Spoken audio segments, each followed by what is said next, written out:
Hello viewers, welcome to the program Good Morning Lagos, live on ibile.tv. My name is Nimat Aleshiloye. And I am Lucky Odion. Good morning. So today we'll be starting off with the Vanguard newspaper.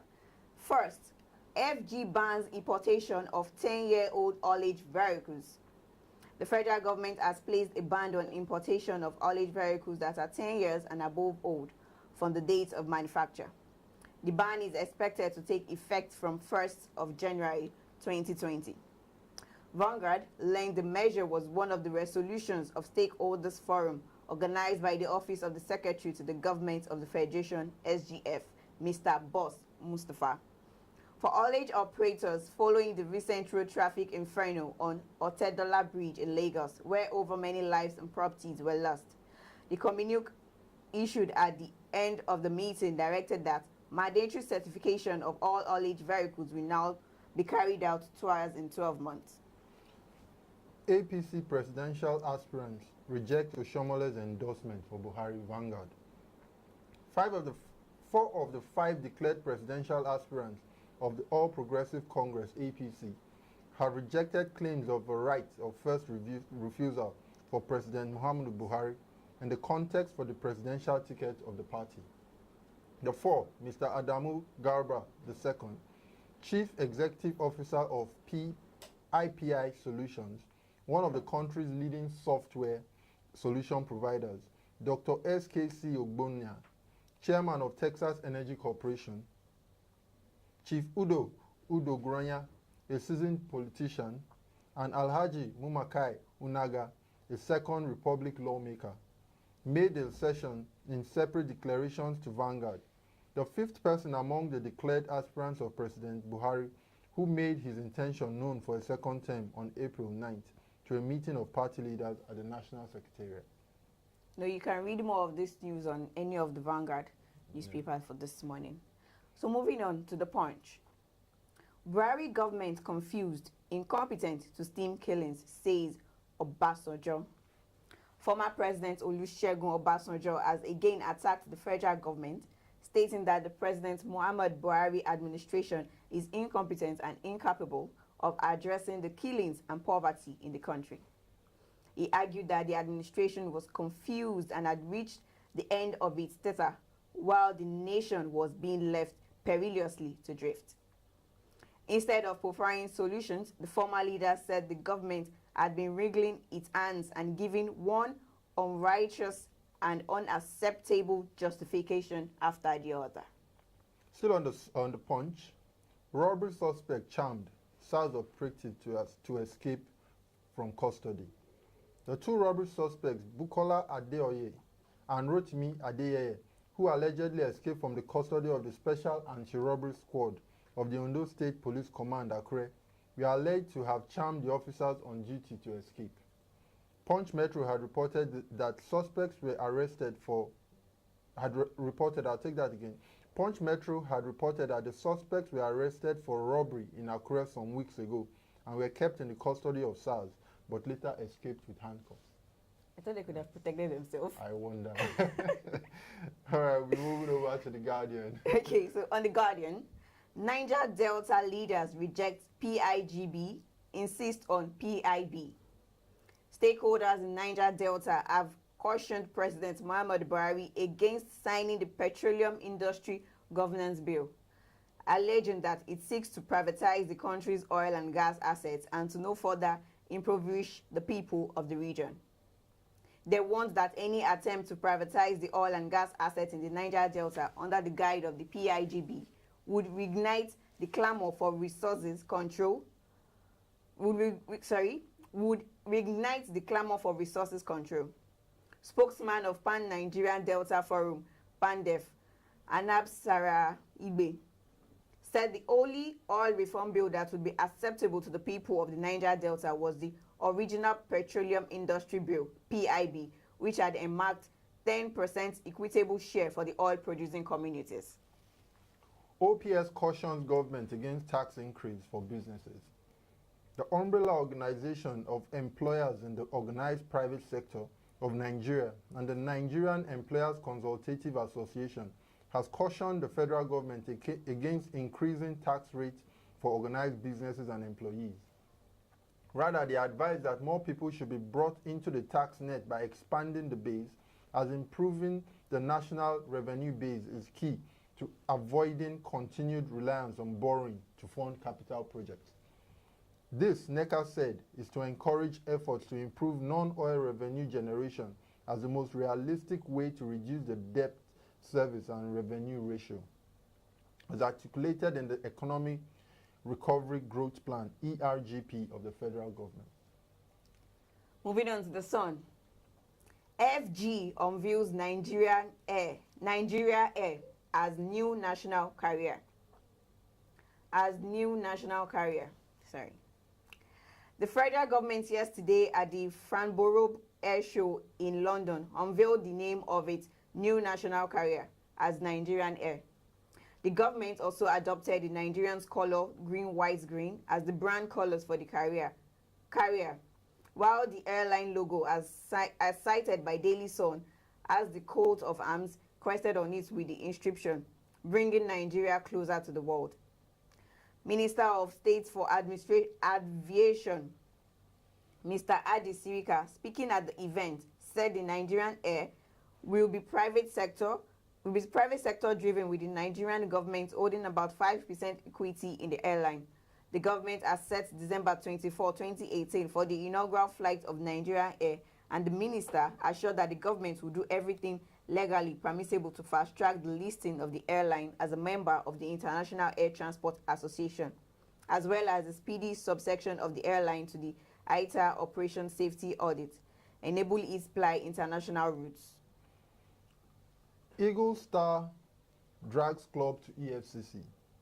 Super Eagles duo Ogenekaro Etebo and Daniel Akpeye have been named in a formal petition to the Economic and Financial Crimes Commission, the EFCC, against their former employee, Warri Wolves. Etebo and Akpeye played for Warri Wolves in the Nigerian Professional Football League before the club's relegation to the lower division. The 2018 World Cup returnee are among 34 names in a case by several aggrieved former Warri Wolves players seeking payment of salaries and bonuses since 2014 to the tune of 300 million naira. That's all we have on the dailies for today. You can, as we always say, pick up any one of them and read the full stories. Yes. Okay, so we'll go on a break. When we come back, we'll talk about Throwback Lagos, looking at the marina.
United States of Nigeria, Shani Lagos, Sheraye.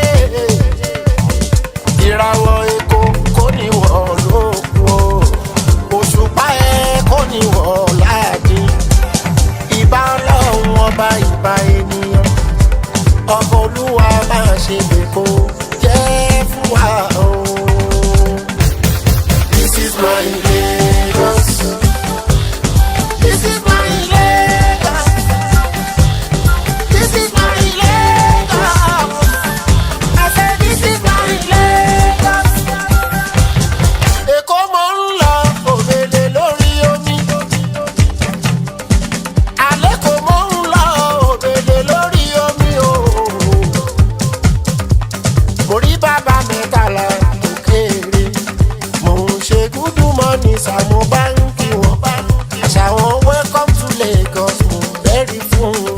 aláṣọ funfun mẹ́tẹ̀ẹ̀ta kì í sọ̀rọ̀.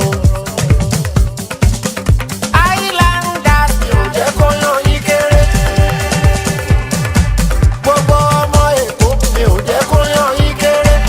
Èèyàn tó kó yan ọmọ Èkó kéré rárá. Onítọ̀hún àjẹyọ èlé wúrà ó. Tọ̀hún àjẹyọ èlé wúrà ó. Èkó mi, Èkó ẹ, Èkó tó dájú, Èkó tó dájú. Ó dára, ó lẹ́wà, ó dára púpọ̀ ó. Síbi tí mo lè wà lórí ilẹ̀ ayé, tí mo lè gbàgbé Èkó àkèké. Èkó mi, Èkó ẹ, Èkó tó dájú. Ó dára, ó lẹ́wà, ó dára púpọ̀ ó. Síbikíbi tí mo lè wà lórí ilẹ̀ ayé, tí mo lè gbàgbé Èkó àkèké.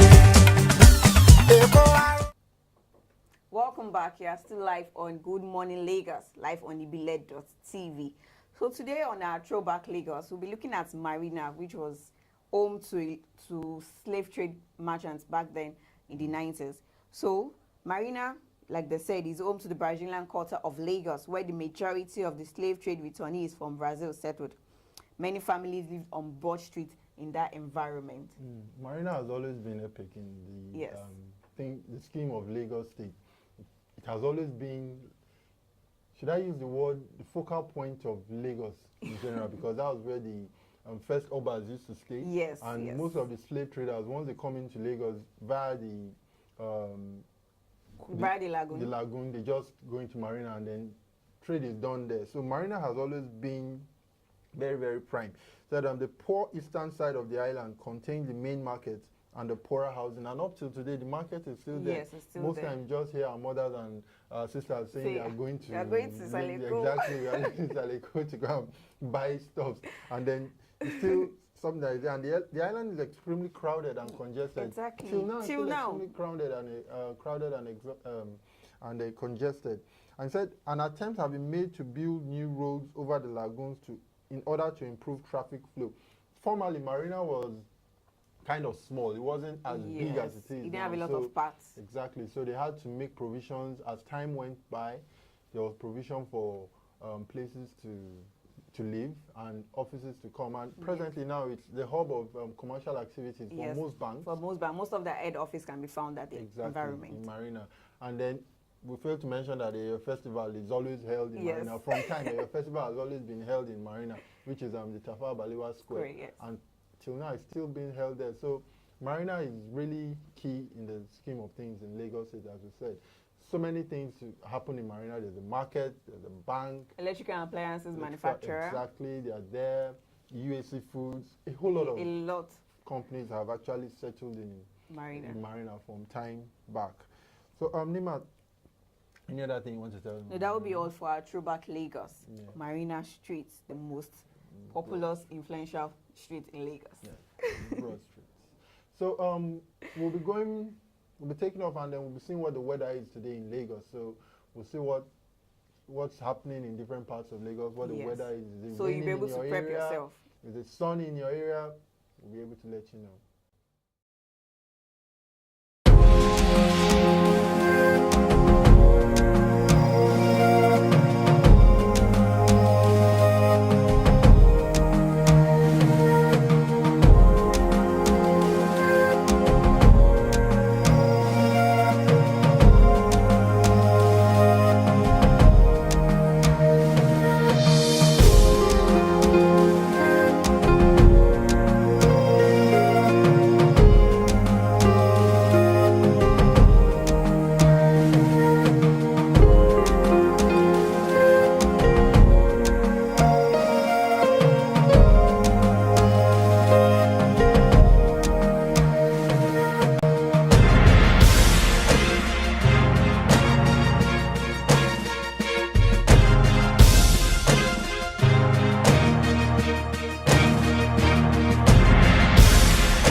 Welcome back.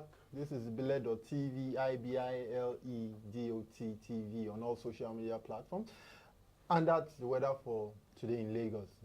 Different areas in Lagos Yes. having different degrees of humidity and all that. So for places that you know it's going to rain today, please do ensure you suit yourself up. If it's a raincoat, if it's an umbrella, please do ensure you have one with you. Yes. And so we're taking our quote for the day. Life is not a problem to be solved, but a reality to be experienced.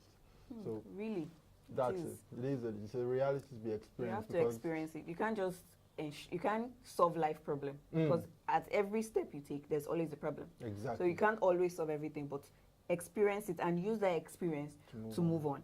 Someone said something, said every problem is a stepping stone to greatness. So Yes. every time there's a problem, don't look at it as, don't be sad. Don't look at it as a problem. Just look at it like this is a stepping stone to my greatness. Yes. So that's our quote for today. And please ensure you follow us on our social media pages at ibile.tv, that is IBILEGOTTV, and subscribe to our YouTube channel as well. And drop your comments, 1 or 2, on our social media platforms. Yes. Thank you and have a lovely day. Bye. Bye.